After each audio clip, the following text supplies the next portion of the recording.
नमस्कार साथियों, कैसे हो आप सब। आशा करती हूँ आप सभी अच्छे ही होंगे। तो साथियों, जीके के महत्वपूर्ण प्रश्नों को शुरू करते हैं जो सभी प्रतियोगी परीक्षाओं के लिए महत्वपूर्ण है। अगर आपको इन प्रश्नों के उत्तर आते हैं तो हमें कमेंट सेक्शन में जरूर बताएं। बुद्ध के जीवन के बारे में जानने के लिए बहुत ही इम्पोर्टेंट डे है, बहुत ही महत्वपूर्ण दिन है ये। आज है वैशाख पूर्णिमा। हिंदी महीने में दूसरा महीना आता है चैत्र के बाद वैशाख। आज है वैशाख पूर्णिमा और आज ही के दिन जो बुद्ध हैं उनका जन्म हुआ था। इसी दिन बुद्ध को ज्ञान की प्राप्ति हुई थी और इसी दिन हुआ था महापरिनिर्वाण। तो इन तीनों ही घटनाओं के नाते आज के दिन को, वैशाख पूर्णिमा को बहुत ज्यादा मान्यता, बहुत ज्यादा महत्वपूर्ण है ये दिन बौद्ध धर्म के लिए। और इसीलिए आज की पूर्णिमा के दिन को कहा जाता है बुद्ध पूर्णिमा। वैशाख की पूर्णिमा को कहा जाता है बुद्ध पूर्णिमा। तो आज ही का दिन सबसे ज्यादा योग्य, सबसे ज्यादा अच्छा दिन है कि इसी दिन हम बौद्ध धर्म के बारे में और बुद्ध के बारे में जाने। देखिए, गौतम बुद्ध का जन्म हुआ था 563 ईसा पूर्व लुम्बिनी के वनों में, नेपाल के तराई क्षेत्र में लुम्बिनी वनों में गौतम बुद्ध का जन्म हुआ था। इनके बचपन का नाम था सिद्धार्थ गौतम। गौतम इनका गोत्रीय नाम था, गोत्रीय था गौतम। तो सिद्धार्थ गौतम, इनके पिता थे सुधोधन। सुधोधन जो है वो साक्य गणराज्य के राजा थे, गणराजा थे। साक्य गणराज्य की राजधानी थी कपिलवस्तु। तो यही के गणराजा थे सुधोधन। और माता थी महामाया। महामाया की मृत्यु सिद्धार्थ के जन्म के 7वें ही दिन हो गई थी। इसीलिए इनका पालन पोषण, सिद्धार्थ गौतम का पालन पोषण किया था इनके मौसी प्रजापति गौतमी ने। सुधोधन की दोनों ही रानियां थी, महामाया भी और प्रजापति गौतमी भी। तो इनको जन्म दिया था महामाया ने और इनका पालन पोषण किया था प्रजापति गौतमी ने। जब सिद्धार्थ का जन्म हुआ था उसी समय सन्यासी ने भविष्यवाणी की थी कि ये बालक जो है वो या तो चक्रवर्ती राजा बनेगा, बहुत बड़ा शासक बनेगा, या फिर ये सन्यासी बनेगा। तो ये जो दूसरी बात थी, दूसरी भविष्यवाणी थी, इससे सुधोधन बहुत ही ज्यादा परेशान हो गए थे। और सुधोधन ने हर वो कोशिश की कि किसी भी तरह से सिद्धार्थ जो है वो सन्यासी बनने की तरफ, यानी वैराग्य का भाव किसी भी तरह से सिद्धार्थ के मन में ना आए। ये पूरी तरह से कोशिश की गई। राजमहल में सारे ऐश और आराम की व्यवस्था की गई और इसी के चलते सुधोधन ने मात्र 16 वर्ष की आयु में ही सिद्धार्थ गौतम का विवाह कर दिया था यशोधरा से। यशोधरा से विवाह 16 वर्ष की आयु में यशोधरा का और सिद्धार्थ गौतम का पुत्र था जिसका नाम था राहुल। यहाँ पे सुधोधन ने इतनी सारी कोशिश की, उसके बावजूद भी सिद्धार्थ गौतम ने 4 ऐसे दृश्य देखे जिनसे उनके मन में बहुत ज्यादा वैराग्य का भाव आ गया था। तो वो 4 दृश्य बहुत इंपॉर्टेंट हैं। क्या क्या देखा था? एक वृद्ध व्यक्ति को देखा, एक बीमार व्यक्ति रोगी को देखा, एक मृत व्यक्ति को देखा और एक सन्यासी को देखा। जो ये 3 दृश्य थे, एक वृद्ध व्यक्ति, एक रोगी, एक मृत व्यक्ति, इनको देखने से सिद्धार्थ गौतम को बहुत ही ज्यादा दुख, परेशानी, ऐसी अनुभूति हुई थी। यानी बहुत ही ज्यादा दुख, पीड़ा, इन सब की अनुभूति हुई। और जब सन्यासी को देखा, उस समय में सन्यासी बहुत ही प्रसन्न चित्त मुद्रा में था। यानी सन्यासी जो है वो इस संसार की सारी मोह माया को त्याग चुका था, तो वो बहुत ही प्रसन्न था। तो ये देख करके, इन चारों ही दृश्यों को देख करके बुद्ध के मन में, यानी सिद्धार्थ गौतम के मन में, क्योंकि बुद्ध वो कहलाए थे ज्ञान प्राप्ति के बाद, तो सिद्धार्थ गौतम के मन में वैराग्य का भाव बहुत ही ज्यादा प्रबल हो गया था, वैराग्य का भाव आया। और इसीलिए 29 वर्ष की आयु में जब सिद्धार्थ गौतम 29 ईयर ओल्ड थे, उस समय में उन्होंने अपना गृह त्याग दिया था, घर त्याग दिया था। यहाँ पे दिखाई दे रहा है ना सारथी और घोड़ा। तो इनके घोड़े का नाम था कंथक और सारथी का नाम था छंदक। तो घोड़े और सारथी के साथ इन्होंने 29 वर्ष की आयु में अपना गृह त्याग दिया था। और इस गृह त्याग को ही बौद्ध धर्म में कहा जाता है महाभिनिष्क्रमण। महाभिनिष्क्रमण कहा जाता है जब सिद्धार्थ गौतम ने अपने घर का त्याग कर दिया था, गृह त्याग दिया था। अब देखिए, जब इन्होंने घर छोड़ा तो इससे पहले सुधोधन, इनके पिता, पूरी तरह से कोशिश कर रहे थे कि ये इस रास्ते पे आगे ना जाएं। लेकिन जब ये चले गए, रात को यशोधरा को, अपने पुत्र राहुल को, पिता को, माता जो लालन पालन किया था जिन्होंने, प्रजापति गौतमी को, इसके अलावा सुधोधन और प्रजापति गौतमी, इन दोनों का पुत्र था नंद। नंद जो थे ये सिद्धार्थ गौतम के भाई थे, यानी सुधोधन, और जो प्रजापति गौतमी थी उनके पुत्र। तो यहाँ पे देखिए नंद को, इसके अलावा यशोधरा को, अपने पुत्र राहुल को, सुधोधन को, प्रजापति गौतमी को, सभी को छोड़ करके बुद्ध जो हैं, सिद्धार्थ गौतम जो हैं वो घर से चले गए हैं। तो यहाँ पे बहुत ही प्यारा संवाद राजमहल में बुद्ध के सिद्धार्थ गौतम के घर त्याग देने से किस तरह से सुधोधन में और यशोधरा में संवाद चल रहा है। इसके अलावा जो प्रजापति गौतमी हैं वो भी दुखी हो रही हैं। तो सभी लोग दुखी हैं कि क्यों घर छोड़कर चले गए हैं सिद्धार्थ गौतम, क्योंकि सुधोधन ने तो बहुत कोशिश की थी, बहुत ही प्रयास किए थे कि वो कभी ना जाएं इस रास्ते पे। तो यहाँ पे मैथिली शरण गुप्त ने बहुत गजब तरीके से संवाद लिखा है कि यशोधरा और सुधोधन आपस में किस तरह से बात कर रहे हैं। सुधोधन कहते हैं कि धीरा है यशोधरे तू, धीरा है यशोधरे तू, धैर्य कैसे मैं धरूं, तू ही बता उसके लिए आज मैं क्या करूं। तो वो पूछ रहे हैं कि आज मैं क्या करूं, तुमने तो धैर्य कर लिया है। तो यशोधरा कहती है उनकी सफलता मनाओ, उनकी सफलता मनाओ तात मन से, सिद्धि लाभ करके शीघ्र लौटे वे वन से, कि भी जल्दी अपनी ज्ञान की प्राप्ति करके वो वन से लौट आए। तो इस पे सुधोधन कहते हैं तू क्या कहती है बहू, तू क्या कहती है बहू, पाऊं मैं जहां कहीं, चतुर चरों को भेज खोजूं भी उसे नहीं, कि भाई अब पीछे छोड़ करके जो चतुर चर हैं उनको पीछे छोड़ करके उसे ढूंढे भी नहीं। तो इस पे यशोधरा कहती है नहीं तात। तो इस पे फिर सुधोधन पूछते हैं कैसी बात है यह बेटी, कैसी बात है बेटी, यह भूल है। तो यशोधरा कहती है किंतु खोज करना उन्हीं के प्रतिकूल है, कि अगर हम ढूंढ लाएंगे तो ये सिद्धार्थ गौतम के ही प्रतिकूल बात हो जाएगी। तो फिर से सुधोधन पूछते हैं, उन्हें समझ नहीं आ रहा है कि किस तरह से क्यों घर छोड़ के सिद्धार्थ गौतम चले गए हैं। तो फिर यहाँ पे पूछते हैं सुधोधन यशोधरा से कि कैसे भाई प्रतिकूल कैसे है ये बात। तो फिर यशोधरा कहती है कि सोचो तात, सोचो तात, क्या वे इसी अर्थ गए हैं, यानी क्या वो इसी कारण गए हैं कि हम उन्हें ढूंढ लाएं। सोचो तात, क्या वे गए इसी अर्थ हैं, हम लाएं ढूंढ उन्हें, क्या वे असमर्थ हैं, कि अगर उनको घर ही आना होता तो वो खुद असमर्थ थोड़ी ना है। तो यहाँ पे यशोधरा और सुधोधन बहुत ही प्यारा संवाद दिखाया है मैथिली शरण गुप्त जी ने। और इसके अलावा यहाँ पे यशोधरा ने सुधोधन को तो फिर भी बैलेंस कर लिया, उनको समझा दिया है, लेकिन यशोधरा खुद भी नाराज है इस बात से कि सिद्धार्थ गौतम जो है वो रात को चुपके चुपके चोरी चोरी चले गए हैं। तो वो स्वयं क्या कहती हैं कि सिद्धि हेतु स्वामी गए, यशोधरा कह रही है सिद्धि हेतु स्वामी गए, यह गौरव की बात, कि सिद्धि के लिए गए ये तो बहुत गौरव की बात है, सिद्धि हेतु स्वामी गए यह गौरव की बात, परंतु चोरी चोरी गए यही बड़ा व्याघात, सखी वे मुझसे कहकर जाते, सखी वे मुझसे कहकर जाते, कह तो क्या वे मुझको अपनी पथ बाधा पाते। तो यहाँ पे कहीं ना कहीं नाराजगी यशोधरा की भी दिखाई गई है। इसके बाद यशोधरा ना बहुत ही कॉन्फिडेंस के साथ अपने अधिकार के लिए बात करती है कि यहाँ पे सिद्धार्थ गौतम तो नहीं है, लेकिन फिर भी वो अपना अधिकार जताती है। वो कहती है नाथ तुम जाओ किंतु लौट आओगे, नाथ तुम जाओ किंतु लौट आओगे, हमें बिना अपराध अचानक छोड़ कहाँ जाओगे, अपनाकर संपूर्ण सृष्टि को मुझे न अपनाओगे, उसमें मेरा भी कुछ होगा, उसमें मेरा भी कुछ होगा जो कुछ तुम पाओगे।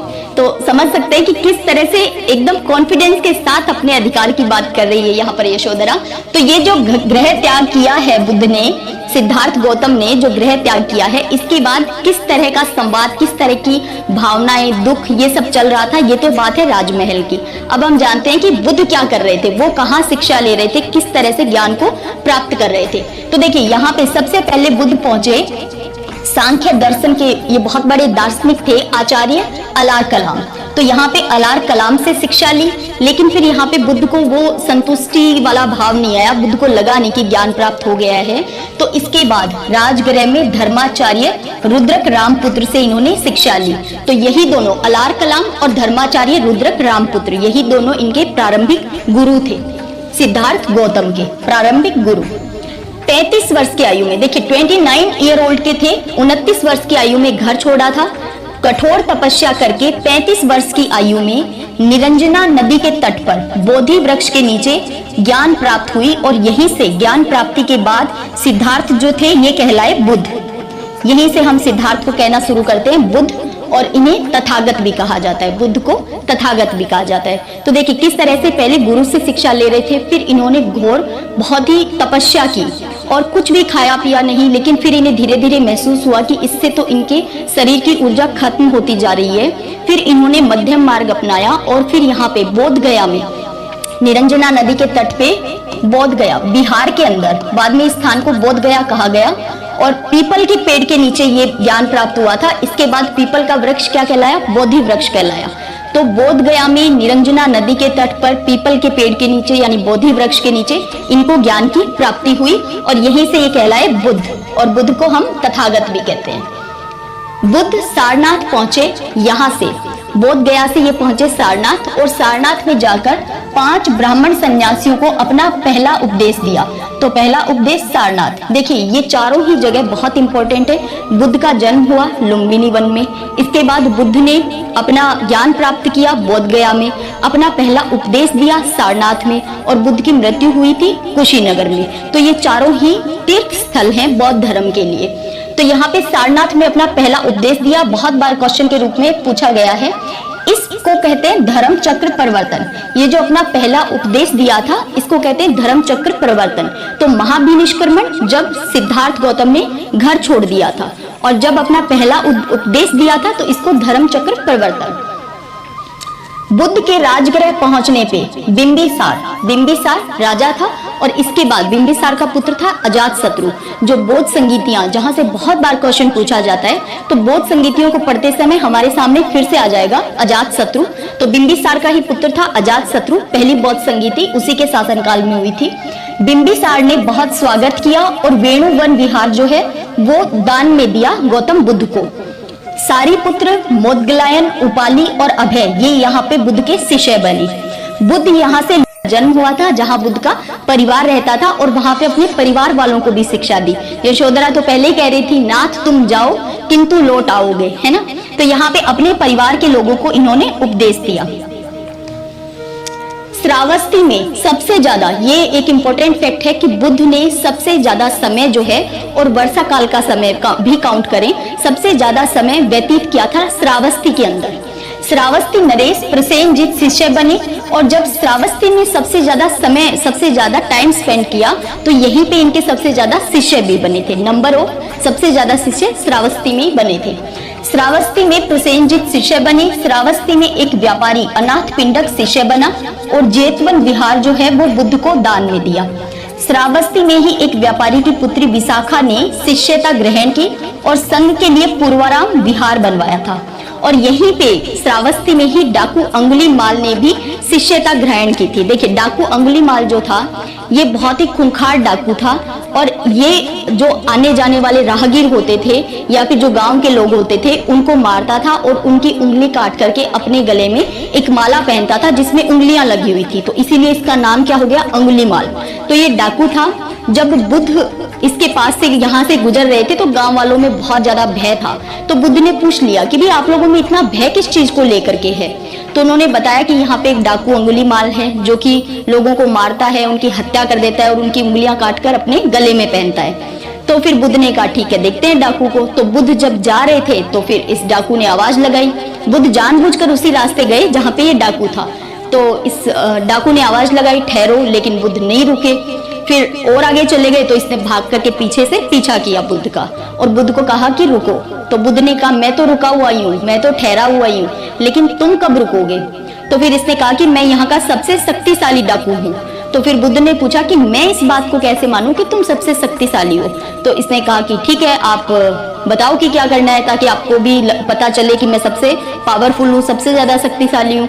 तो बुद्ध ने कहा कि जाओ और उस पेड़ की टहनी तोड़ कर लेकर आओ। तो उसने कहा, डाकू ने कहा कि भी टहनी क्या, मैं तो पूरा पेड़ ही तोड़ कर ला सकता हूँ। तो वो गया टहनी तोड़ कर लेकर आया। फिर बुद्ध ने कहा जाओ इस टहनी को वापस लगा कर आओ। तो अब डाकू ने कहा कि भाई टहनी तोड़ तो लाया, वापस तो मैं नहीं लगा सकता। तो बुद्ध ने कहा जब आप किसी चीज को जोड़ नहीं सकते हो, जब आप किसी चीज को वापस से वैसा का वैसा नहीं बना सकते हो, तो आप उसे तोड़ कैसे सकते हो, आप उसे समाप्त कैसे कर सकते हो। तुम क्यों, जब तुम लोगों की गर्दन उनकी उंगलियां वापस नहीं जोड़ सकते तो तुम काटते क्यों हो। तो इससे डाकू का हृदय परिवर्तित हो गया और डाकू जो था वो बुद्ध की शरण में आ गया, उनका शिष्य बन गया।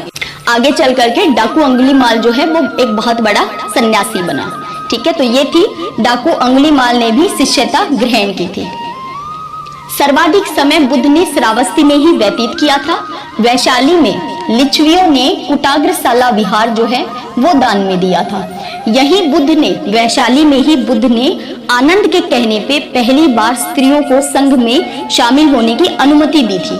तो यही बुद्ध ने आनंद के कहने पे महिलाओं को संघ में प्रवेश दिया था, एंट्री दी थी। और सबसे पहले जिसने बुद्ध का लालन पालन किया था, पालन पोषण किया था, सबसे पहले प्रजापति गौतमी जो है वो संघ में शामिल हुई थी। बुद्ध ने अपने शिष्य, अच्छा इससे पहले ये भी ध्यान कर लेना कि यहीं पे यशोधरा को, इसके अलावा जो वैशाली की नगर वधू थी आम्रपाली, उसको भी शिष्य बनाया था बुद्ध ने, और अपनी पत्नी यशोधरा को भी। इसके अलावा प्रजापति गौतमी की पुत्री को भी शिष्य बनाया था। इसके बाद बुद्ध जो है वो अपने शिष्य चंद के यहाँ पावा पहुंचे थे। ये एक लोहार था। यहाँ पर जाकर के बुद्ध ने जो शुक्र खाया था, जिसकी वजह से अतिसार रोग हो गया था बुद्ध को। और इसके बाद बुद्ध चले गए थे कुशीनगर में, और कुशीनगर जाकर के सुभद्र को अपना अंतिम उपदेश दिया था। और इसके बाद बुद्ध की मृत्यु हो गई थी, और इसे कहा जाता है महापरिनिर्वाण। महापरिनिर्वाण बौद्ध धर्म में 483 ईसा पूर्व हिरण्यावती नदी के किनारे कुशीनगर में बुद्ध की मृत्यु हो गई थी। 80 ईयर के जब थे बुद्ध, 80 वर्ष के, उस समय बुद्ध की मृत्यु हो गई थी। ध्यान रखना है 563 ईसा पूर्व जन्म और 483 ईसा पूर्व बुद्ध की मृत्यु हो गई थी। क्योंकि देखिए 563, 483, आप समझ पा रहे हैं कि हम ईसा पूर्व की बात कर रहे हैं, तो हम धीरे धीरे बढ़ना चाह रहे हैं जीरो की तरफ, है ना। और फिर पहली शताब्दी, पहली ईस्वी। बुद्ध की मृत्यु के बाद उनके अस्थि अवशेष जो थे, इनको 8 जगह भेजा, और जहां पे स्तूप बनाए गए थे। बौद्ध धर्म के सिद्धांत, बौद्ध धर्म के सिद्धांत क्या थे? बुद्ध ने सभी के लिए 4 आर्य सत्य, 4 आर्य सत्यों का शिक्षा के रूप में 4 आर्य सत्य बताए थे। ये क्या क्या है चारों आर्य सत्य? दुख, दुख समुदाय, दुख निरोध, दुख निरोध गामिनी प्रतिपदा। तो बुद्ध ने कहा कि भाई जीवन भी दुख है, मृत्यु भी दुख है, रोग भी दुख है, वृद्धावस्था भी दुख है, यानी ये क्या है? सभी दुख हैं। तो इस दुख का कारण, दुख समुदाय, इस दुख का कारण क्या है? तो दुख का कारण बुद्ध ने बताया इच्छा, जो हमारी डिजायर है, जो हमारी इच्छाएं हैं, वही हमारे दुख का कारण है। फिर कहा दुख निरोध, भाई इन इच्छाओं को कैसे दूर किया जाए? तो यथार्थ का ज्ञान होने से ही हमें क्या हो सकता है? इन दुखों से मुक्ति मिल सकती है, जब हमें यथार्थ का ज्ञान हो। तो यही बात यहाँ पे इन्होंने बताई थी कि किस तरह से यथार्थ का ज्ञान प्राप्त किया जाए। और इसी ज्ञान के लिए इन्होंने बताया अष्टांगिक मार्ग, कि अष्टांगिक मार्ग को अपनाकर, इसका अनुसरण करके जो है वो इन 4 आर्य सत्यों यानी दुख का निवारण किया जा सकता है। तो अष्टांगिक मार्ग में क्या क्या है? सम्यक दृष्टि, सम्यक दृष्टि यानी ये जो 4 आर्य सत्य हैं, इनमें विश्वास करो।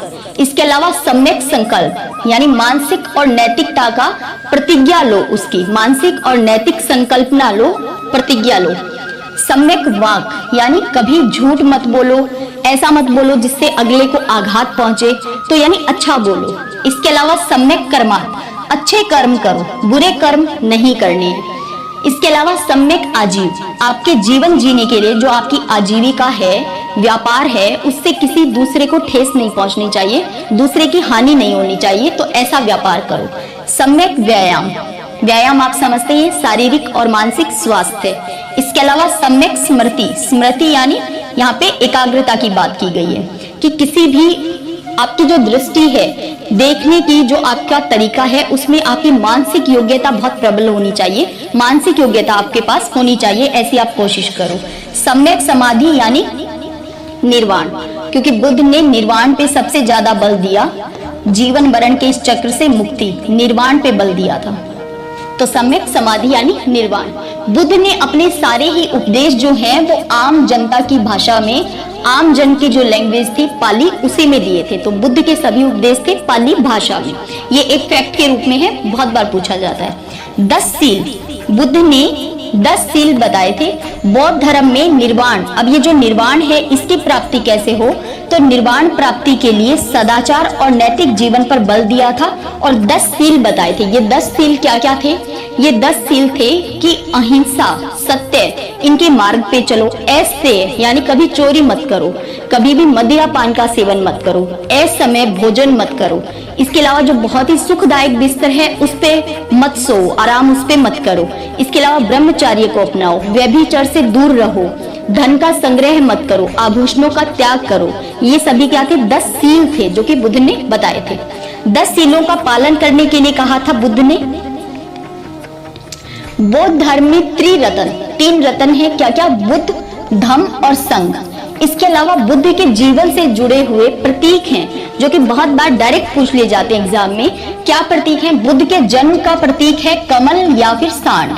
बुद्ध के गृह त्याग, सिद्धार्थ गौतम ने जब गृह छोड़ा था, अपना घर त्याग दिया था, उसे हमने कहा था बौद्ध धर्म में कहा जाता है महाभिनिष्क्रमण। तो महाभिनिष्क्रमण का प्रतीक क्या है? घोड़ा। गृह त्याग का प्रतीक है घोड़ा। ज्ञान का प्रतीक है पीपल का वृक्ष जिसे बोधि वृक्ष कहते हैं। प्रवचन का प्रतीक क्या है? चक्र है। निर्वाण का प्रतीक क्या है? पद्म चिन्ह है। और मृत्यु महापरिनिर्वाण का है स्तूप। इनके महापरिनिर्वाण के बाद 8 जगह इनके अस्थि अवशेषों को 8 भागों में बांट करके 8 जगह भेज दिया गया था जहां पे स्तूप बनाए गए थे। स्तूप में क्या होता है? वेदिका होती है, चारों तरफ का घेरा, फिर जो राउंड शेप होती है अन्न, मेधी, हर्मिका, छत्र और सोपान, ये सभी स्तूप में होते हैं। सांची का स्तूप, बरहूत का स्तूप, ये सब तो हम पढ़ते ही हैं, है ना। चैत्य, चैत्य किसे कहते हैं? कि जहां पूजा भवन, एक बार क्वेश्चन मेंस में पूछा भी गया था, चैत्य और विहार में क्या अंतर है, यूपीएससी मेंस में। तो पूजा भवन जहां पे स्तूप होता था उसे कहते थे चैत्य, और बौद्ध भिक्षु जहां पे निवास करते थे, जहां पे रहते थे, उसे कहा जाता था विहार। जो बौद्ध भिक्षुओं के रहने के लिए आवास होता था उसे कहते थे विहार। अभी हमने देखा था ना कि किस तरह से विहार जो है वो दान किए जा रहे थे बुद्ध को। बौद्ध संगीतियां, ये एग्जाम पॉइंट ऑफ व्यू से बहुत इंपॉर्टेंट है। 4 बौद्ध संगीतियां हुई हैं, किसके शासनकाल में हुई हैं, अध्यक्ष कौन था और किस समय में हुई हैं, और इनमें कार्य क्या हुआ था, ठीक है, इस समय में। तो बौद्ध धर्म का प्रचार प्रसार करने के लिए 4 बौद्ध संगीतियों का आयोजन किया गया था। पहली संगीति जो थी वो हुई थी राजगृह में, सप्तपर्णी गुफा के अंदर। अवधि 483 ईसा पूर्व में ये हुई थी। इसके समय में अजात शत्रु का शासनकाल था और इस संगीति का अध्यक्ष बना था महाकश्यप। महाकश्यप इसका अध्यक्ष बना था। और इस संगीति में बुद्ध के उपदेशों को सुत्त पिटक तथा विनय पिटक में अलग अलग संकलित किया गया था। जो त्रिपिटक हम पढ़ते हैं, सुत्त पिटक, विनय पिटक और अभिधम्म पिटक, तो उनमें से सुत्त पिटक और विनय पिटक का संकलन किया गया था जब पहली बौद्ध संगीति का आयोजन किया गया था। अजात शत्रु के शासनकाल की ये बात है और महाकश्यप जो थे वो अध्यक्ष थे इस समय में। 483 ईसा पूर्व की ये घटना है। ये थी पहली बौद्ध संगीति। दूसरी बौद्ध संगीति हुई थी वैशाली में। अवधि 383 ईसा पूर्व, यानी उससे ठीक 100 साल के बाद। शासनकाल था कालाशोक का। उस समय था पहली बौद्ध संगीति के समय अजात शत्रु का, और अध्यक्ष था साबकमीर या सुबुकामी, और वहां था महाकश्यप। कार्य क्या हुआ? वहां तो सुत्त पिटक और विनय पिटक हमने देख लिया, उनका संकलन हुआ। यहाँ पे भिक्षुओं में मतभेद हो गया था कि मांस का सेवन करना चाहिए या नहीं, भिक्षा के रूप में दान लेना चाहिए या नहीं, सोने चांदी के आभूषण दान में लेने चाहिए या नहीं। इस तरह से बहुत सारी बातों को लेकर के, यानी एक धड़ा, एक ग्रुप बना हुआ था जो बुद्ध की, जो एक्चुअल में जो बुद्ध उपदेश देकर गए थे, बुद्ध ने जो संघ चलाया था उसकी कार्य प्रणाली में किसी भी तरह का परिवर्तन नहीं चाहते थे वो, और दूसरे थे जो कि समय के साथ इनमें परिवर्तन चाहते थे। तो बेसिकली 2 धड़े बन गए थे यहाँ पे। इन बौद्ध भिक्षुओं में क्या हो गई थी, आपस में बहुत ज्यादा लड़ाई हो गई थी, इस बात को लेकर मतभेद हो गया था। मतभेद के कारण बौद्ध संघ जो है वो स्थविर, ये स्थविर जो है ये आगे चलकर महायान और हीनयान, हम देख ही लेंगे कि किस तरह से 2 पार्ट में डिवाइड हो गया था। महायान और हीनयान दोनों को पढ़ लेंगे। स्थविर जो थे ये किसी भी तरह का चेंज, बदलाव नहीं चाहते थे। महासंघिक जो थे ये बदलाव चाहते थे। तो स्थविर और महासंघिक दूसरी बौद्ध संगीति में ही ये डिवाइड हो गए थे। तीसरी संगीति हुई थी पाटलिपुत्र में। पाटलिपुत्र में हुई, अवधि थी 250 ईसा पूर्व, और इस समय शासनकाल था अशोक का। अशोक जिसने बौद्ध धर्म अपना लिया था। अध्यक्ष था मोगलीपुत्र तिष्य। इसमें क्या हुआ, अभिधम्म पिटक जो तीसरा पिटक है इसका संकलन हुआ। तो पहले में सुत्त पिटक और विनय पिटक, दूसरे विनय पिटक, दूसरे के अंदर बौद्ध भिक्षुओं में आपस में मतभेद हो गए थे, महासंघिक और स्थविर। इसके अलावा तीसरी संगीति में अभिधम्म पिटक का संकलन किया गया। चतुर्थ संगीति जो थी ये हुई थी कुंडलवन कश्मीर के अंदर। अवधि थी लगभग ईसा की पहली शताब्दी 101-102 ईस्वी के आसपास की ये घटना है जब चतुर्थ संगीति हुई थी। देखिए बाकी की जो पहली 3 संगीतियां थी, पहली, दूसरी और तीसरी, ये तीनों ईसा पूर्व की घटना है और ये प्रथम ईस्वी के अंदर है, प्रथम शताब्दी में। तो 101-102 ईस्वी की ये बात थी। शासन काल था कनिष्क का। अध्यक्ष यहाँ पे वसुमित्र। कार्य क्या हुआ, बौद्ध धर्म का हीनयान और महायान संप्रदायों में विभाजन हो गया। हीनयान में कौन थे, स्थिरवादी, जो कि कोई परिवर्तन नहीं चाहते थे। हीन का मतलब ही क्या होता है, निम्न, जो कोई परिवर्तन नहीं चाहते, ठीक उसी तरह से चलना चाहते थे जैसे बुद्ध ने कहा था। इसके अलावा जो महायान था, महा यानी बड़ा, तो महा उच्च, तो महायान में जो थे वो चाहते थे कि समय के साथ इसमें परिवर्तन होना चाहिए। तो महायान में थे महासंगिक। ये हमने देखा था कि दूसरी संगीति में ही एक तो स्थविरवादी और दूसरा महासंगीत, ये 2 पार्ट पहले ही बन गए थे। और चतुर्थ में आते आते अब इन चारों में क्या क्या कार्य हुए थे ये तो याद करना बहुत ही आसान है। पहली में सुत्त पिटक और विनय पिटक का संकलन हुआ। दूसरी में मतभेद हो गया तो स्थविरवादी और महासंगीत 2 में डिवाइड हो गए। स्थविरवादी यानी स्थिरवादी, तो कहीं ना कहीं आपको लग रहा है ना स्थिर, तो यानी ये कोई चेंज नहीं चाहते थे। और जो महासंगीत थे वो चेंज चाहते थे, समय के साथ परिवर्तन हो। तीसरी जो संगीति हुई थी उसके अंदर क्या हुआ था कि भाई जो अभिधम पिटक था, जो तीसरा पिटक है, उसका संकलन किया गया। और चतुर्थ के अंदर हीनयान और महायान 2 पार्ट में ये बंट गया था, 2 संप्रदाय बन गए थे।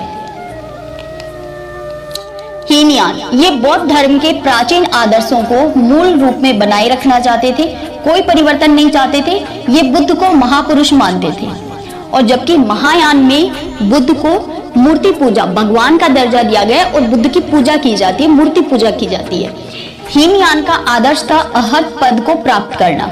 व्यक्ति अपनी साधना से निर्वाण प्राप्त करे, अपनी साधना से निर्वाण प्राप्त करे, उसी को कहते थे अरहत, यानी जीवन और मृत्यु के चक्र से मुक्त हो जाए, उसी को कहते थे अरहत।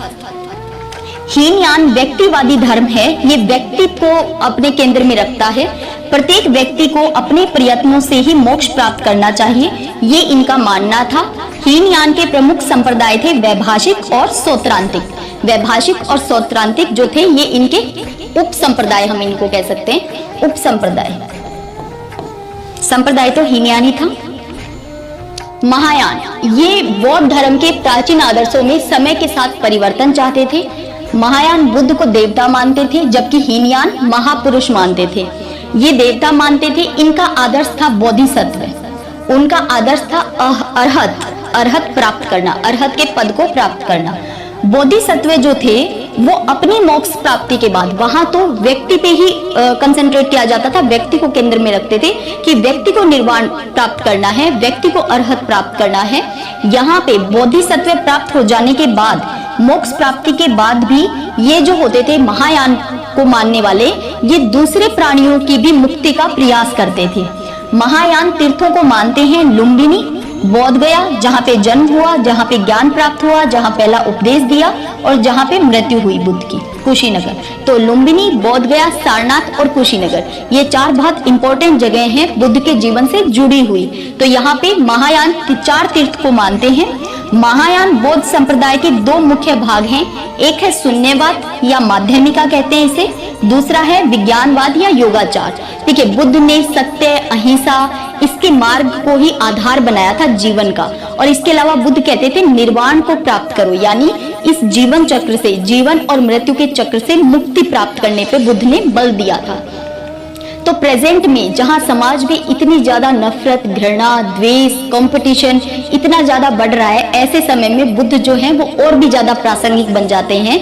बौद्ध धर्म और भी ज्यादा प्रासंगिक हो जाता है और जो बुद्ध के द्वारा दिए गए उपदेश थे उनसे हम समाज में कहीं ना कहीं इन बुराइयों को, इन दोषों को दूर कर सकते हैं, है ना, कि ये घृणा, ये नफरत, ये इतना ज्यादा कंपटीशन, ये गला काट प्रतियोगिताएं, ये सब कम हो और हम सभी क्या थोड़े से खुशी से रह सके, है ना, प्रसन्न होकर रह सके। बौद्ध साहित्य महात्मा बुद्ध के परिनिर्वाण के बाद आयोजित विभिन्न बौद्ध संगीतियों में संकलित किए गए त्रिपिटक। अब आप समझ सकते हैं कि पहली संगीति और तीसरी संगीति, सुत्त पिटक और विनय पिटक, और तीसरी के अंदर अभिधम पिटक, तो ये त्रिपिटक जो थे ये संकलित किए गए थे। ये त्रिपिटक थे सुत्त पिटक, विनय पिटक और अभिधम पिटक। अन्य बौद्ध ग्रंथ, इनके अलावा, इन त्रिपिटक के अलावा भी बौद्ध ग्रंथ हैं जो पाली भाषा में लिखे गए हैं। वो कौन कौन से हैं? एक तो है मिलिंद पन्हो, इसमें ईसा की प्रथम 2 शताब्दियों के भारतीय जनजीवन के विषय में जानकारी मिलती है हमें, ये पाली भाषा में है। इसमें यूनानी शासक मिनांडर और बौद्ध भिक्षु नागसेन के बीच बौद्ध मत पर वार्ता का वर्णन मिलता है हमें। देखिए, एक समय में बहुत ज्यादा बौद्ध धर्म का प्रचार प्रसार हुआ था, बौद्ध धर्म का गढ़ था एक तरह से। यूपी, बिहार, वेस्ट बंगाल, मध्य प्रदेश, ये गढ़ हुआ करते थे।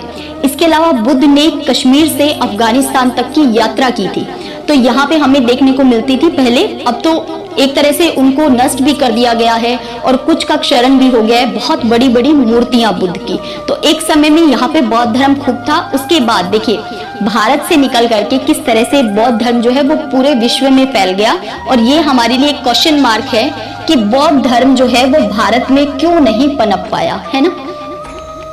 जानेंगे इसके बारे में भी। दीपवंश में सिंहल द्वीप यानी श्रीलंका के इतिहास पे प्रकाश डाला गया है और 4th शताब्दी ईस्वी में रचित यह वहां का पहला ग्रंथ है। महावंश, ये सभी पाली भाषा में है। इस ग्रंथ में मगध के राजाओं की क्रमबद्ध सूची मिलती है हमें। इसके रचयिता का नाम था मंदत महानाम, 5वीं से 6ठी शताब्दी ईस्वी के अंदर। इसके अलावा जातक कथाएं, ये नाम आप बहुत बार सुनते होंगे, जातक कथाएं। इसमें बुद्ध के पूर्व जन्मों की कहानियां हैं और ये भी पाली भाषा में ही हैं। तो बुद्ध के पूर्व जन्मों की कथाएं हैं इसके अंदर, और ये कथाएं बहुत प्रचलित हैं, इन्हें जातक कथाएं कहते हैं, और ये पाली भाषा के अंदर ही हैं। तो ये थे त्रिपिटक के अलावा बुद्ध की प्रमुख मुद्राएं। देखिए, आप बुद्ध की बहुत सारी प्रतिमाएं देखते होंगे, तो बुद्ध की जो प्रतिमा है मथुरा शैली, इसके अलावा सबसे ज्यादा जो बुद्ध की प्रतिमाएं बनाई गई थी वो गांधार शैली में थी। यहाँ पे बुद्ध की प्रमुख मुद्राओं की हम बात कर रहे हैं। धर्म चक्र मुद्रा, बुद्ध की यह मुद्रा जो है वो उनके जीवन काल में उन महत्वपूर्ण क्षणों पे केंद्रित है जब वे प्रबोधन के पश्चात सारनाथ के कुरंग उपवन में पहली बार धर्मोपदेश दे रहे थे। पहली बार जब उपदेश दे रहे थे उस समय धर्म चक्र मुद्रा। अभय मुद्रा, अभय का मतलब ये अब आप समझ सकते हैं, कोई भय नहीं। तो यहाँ पे महात्मा बुद्ध की यह मुद्रा शांति, सुरक्षा, दयालुता, भय मुक्तता का प्रतीक है। तो अभय मुद्रा। भूमि स्पर्श मुद्रा, बुद्ध की यह भाव भंगिमा, ऐसा जो चित्र दिखाया गया है बुद्ध को, वो बोध गया में उनके ज्ञान प्राप्ति का संकेतक है, प्रबोधन का संकेतक है। और प्रबोधन के बाद जब वो उपदेश दे रहे थे तब वो मुद्रा है धर्म चक्र मुद्रा। ज्ञान मुद्रा, बुद्ध के अंगूठे के स्पर्श से चक्र के निर्माण को, और एक हाथ उनका अपने दिल पे हथेली से सीने को स्पर्श करते हुए है, ये ज्ञान मुद्रा को प्रदर्शित करता है। इस तरह की जो मुद्रा वाली आप प्रतिमाएं देखते हैं। वरद मुद्रा, वरद मुद्रा, यह मुद्रा ऊर्जा की प्राप्ति के लिए पूर्णतः समर्पित होने का गुण सिखाती है, पूरी तरह से समर्पित होने का गुण सिखाती है। तो अगर आपको अपने रूम में प्रतिमा लगानी हो तो आप वरद मुद्रा की लगा सकते हैं, है ना। वैसे तो किसी भी मुद्रा की लगाएंगे उससे पॉजिटिव वाइज ही आएगी आपके आसपास, ऊर्जा, माहौल जो है वो सकारात्मक रहेगा। देखिए, बौद्ध धर्म की लोकप्रियता के कारण क्या क्या थे। एक तो इसमें जटिल दर्शन नहीं था, दूसरा ये लोक भाषा, आम जनता की भाषा पाली में उपदेश दिए थे बुद्ध ने। इसके अलावा बौद्ध धर्म को राजकीय संरक्षण प्राप्त था। हमने देखा कि किस तरह से बिंबिसार भी स्वागत कर रहे थे, प्रसन्नजीत जो है वो भी, उन्होंने भी शिष्यता ग्रहण कर ली थी। तो इससे पता चलता है कि राजकीय संरक्षण प्राप्त हो रहा था बौद्ध धर्म को। इसके अलावा बौद्ध धर्म जो था वो सामाजिक समानता के सिद्धांत पे था, तो इसीलिए बहुत ज्यादा पॉपुलर हो गया था। बुद्ध जो है वो स्वयं भी वर्ण व्यवस्था में आस्था नहीं रखते थे, यानी वर्ण व्यवस्था को नहीं मानते थे, जाति व्यवस्था को नहीं मानते थे। इवन बुद्ध जो है उनको मानव कल्याण के लिए वो ईश्वर से रिलेटेड जो क्वेश्चन होते थे उनको भी बताना आवश्यक नहीं समझते थे कि ईश्वर है या नहीं है, आत्मा है या नहीं है, क्योंकि आत्मा को वो नकारते थे। तो ईश्वर वाली बात पे मौन रहते थे, वो चुप रहते थे, है ना, कोई इसका आंसर नहीं करते थे। तो बौद्ध धर्म में वर्ण व्यवस्था को अस्वीकृत किया गया है। बौद्ध धर्म का लचीलापन, ये भी एक बहुत बड़ा कारण था। बुद्ध ने मध्यम मार्ग जो अपनाया था, इसके नाते भी बौद्ध धर्म बहुत ज्यादा लोकप्रिय हुआ था। इसके अलावा बौद्ध संगीतियों का जो आयोजन किया गया था, तो इससे भी बौद्ध धर्म का प्रचार प्रसार हुआ था। हम जानते हैं कि अशोक ने किस तरह से बौद्ध धर्म के प्रचार प्रसार के लिए अपने पुत्र महेंद्र को भी भेजा था, अपनी पुत्री को भी भेजा था। तो इस तरह से बहुत ज्यादा प्रचार प्रसार किया गया था बौद्ध धर्म का, और एक बहुत ही अच्छा धर्म है बौद्ध धर्म। प्रेजेंट में इसकी जो प्रासंगिकता है वो खूब है कि ताकि हम नफरत से, घृणा से, इन सब से मुक्त हो सके। बौद्ध धर्म जो है, बुद्ध जो है, वो अपने उपदेशों में निर्वाण पे सबसे ज्यादा बल देते थे, और बुद्ध ने स्वयं सत्य और अहिंसा को अपने जीवन का आधार बनाया था। सत्य और अहिंसा, जो कि हिस्ट्री में गांधी जी को पढ़ते समय हम फिर से यही बात पढ़ते हैं, सत्य और अहिंसा का मार्ग, है ना।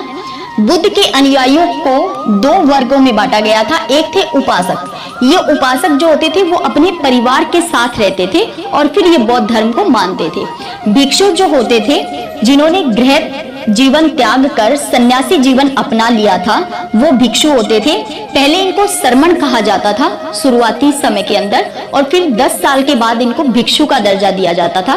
जब संघ में ये लोग आते थे, देखिए संघ के अंदर एक तो बुद्ध ने रोगी को, ऋणी को, इसके अलावा हत्यारे को, या फिर जिसकी अभी आयु कम है यानी अल्पवयस्क को, इन सबको ना आने के लिए मना किया गया था कि ये जो है संघ में शामिल नहीं हो सकते हैं। ठीक है, तो यहाँ पे जिन्होंने गृह जीवन त्याग कर सन्यासी जीवन अपना लिया था, भिक्षु, वे एक संगठन के रूप में इकट्ठा रहते थे जिसे बुद्ध ने संघ कहा था।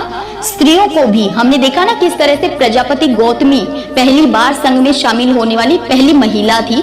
आनंद के कहने पे, अपने मित्र और अपने शिष्य आनंद के कहने पे बुद्ध ने महिलाओं को भी प्रवेश दिया था संघ के अंदर।